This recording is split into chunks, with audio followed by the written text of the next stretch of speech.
Welcome to episode number 42 of Life Without Cravings.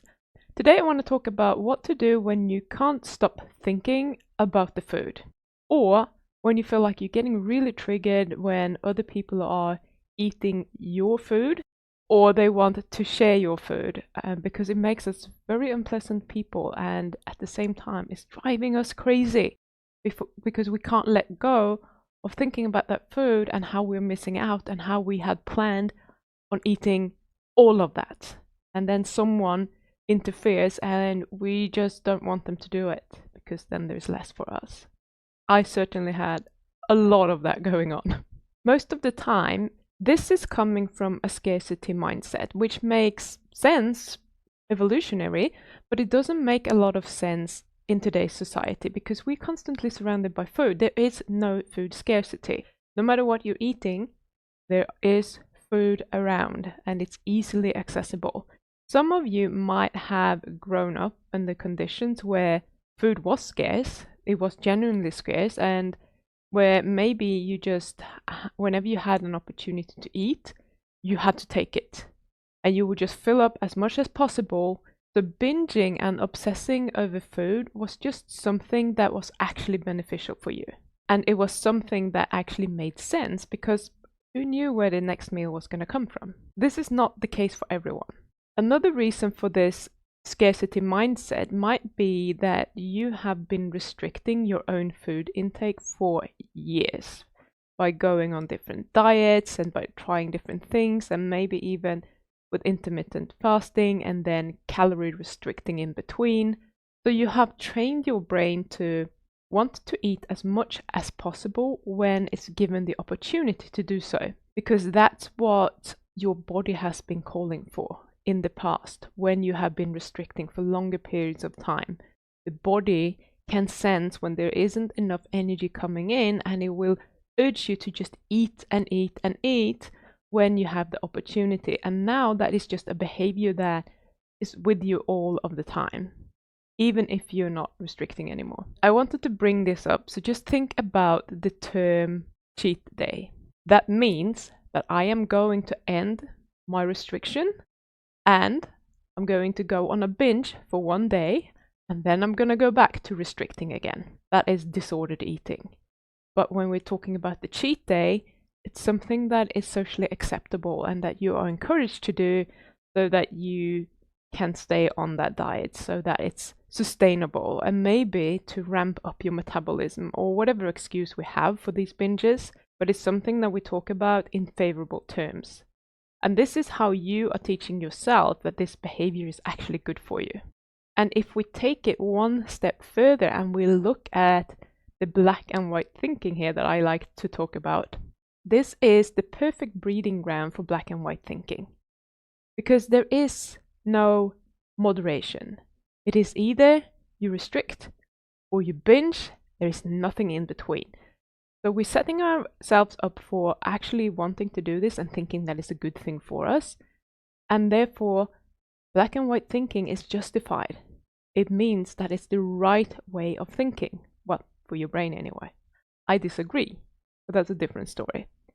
And when it's this all or nothing thinking, what it will do is that it will set you up for a lot of food anxiety and possibly shame as well when you don't stick with your plan.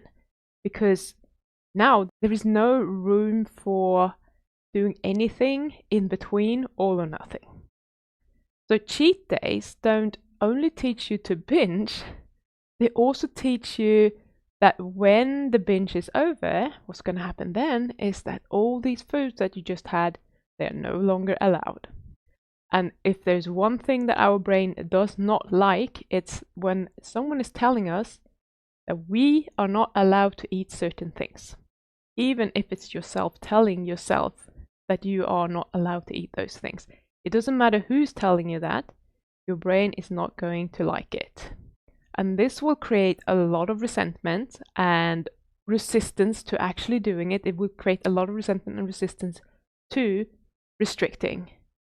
So every time you try to cut anything out of your diet, your brain is going to have a fit. It's going to panic and it's going to want to eat all of the things because it thinks that a famine is coming. So you better just stock up on all the energy now while it's available. From that perspective, it makes a lot of sense. So we need to take this information and we need to bring it to the attention of the rational part of the brain.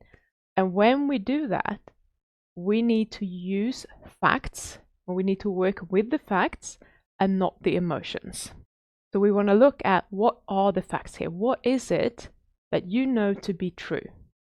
We know that there is no food scarcity. We know that the foods that we want to eat right now, and we want to eat a lot of them, they will be here tomorrow.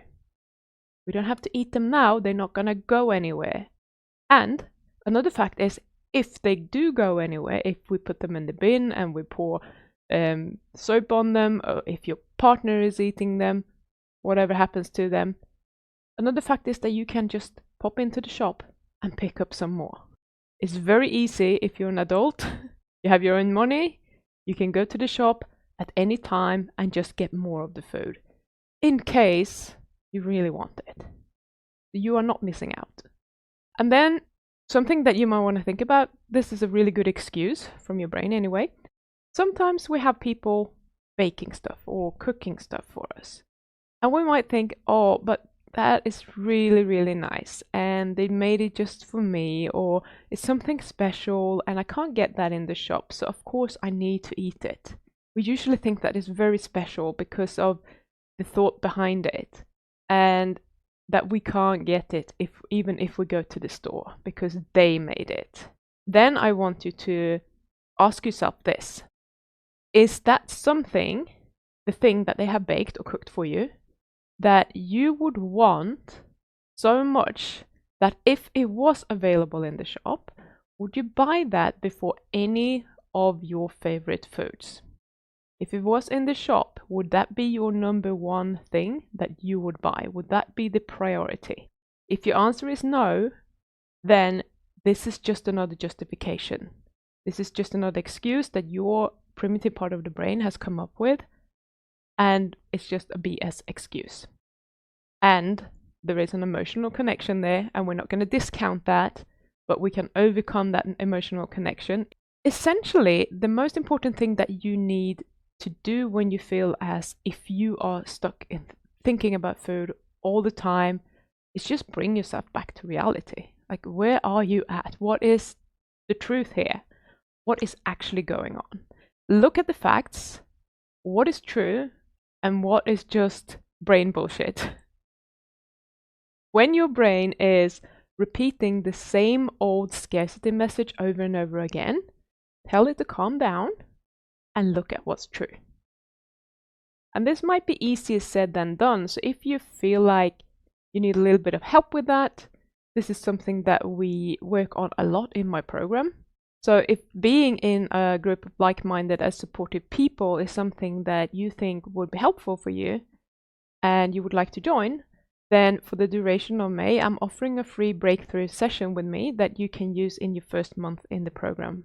So there is no rush using that session. The goal for the breakthrough session is just to make sure that you are on point when it comes to your practice and finding those little roadblocks that will always appear once you get started, and just making your journey as smooth as possible. And today I'm keeping it short and sweet. So what I want you to do, leave a comment, let me know how you're going to use this information to actually move away from obsessive food thoughts. See you next week. Bye.